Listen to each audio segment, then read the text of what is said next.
ఎద్దుగా అనగానే ఈ విధంగా తీస్తారనమాట. ఇంతకుముందే మొత్తం ఎద్దును కట్టేసి మొత్తం తిప్పేసుకున్న తర్వాత లోపల మిగిలిపోయిన దాన్ని ఈ విధంగా తీసేస్తారనమాట. లాస్ట్కి కింద ఈ విధంగా ఎక్స్ట్రాక్ట్ అవుతుంది మనకి ఆయిల్. ఇది చాలా చాలా చాలా ఫ్రెష్ ఆయిల్, చాలా మంచిది ఆరోగ్యానికి, ఎటువంటి ప్రాబ్లం ఉండదు. ఇది అన్రిఫైన్డ్ ఆయిల్ కాబట్టి ఎటువంటి మినరల్స్ దీనిలో కొత్తవి కలవవు అనమాట. నార్మల్గా భూమిలో పండినవి ఏవైతే ఉంటాయో అవి మాత్రమే దీనిలో దొరుకుతాయి అన్నమాట.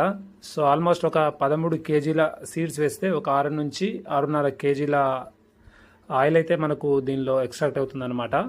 మిగిలిన వేస్టేజ్ అంతా పశువులకి ఎరువు లేకుండా దానిపాటు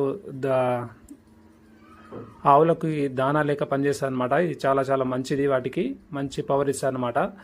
సో ఈ విధంగా ఎక్స్ట్రాక్ట్ చేసిన ఆయిల్ తింటే మనకు చాలా చాలా హెల్త్ బెనిఫిట్స్ ఉంటాయి.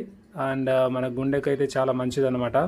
అనవసరమైన రిఫైండ్ ఆయిల్ వాడకంటే ఇది చాలా బెటర్.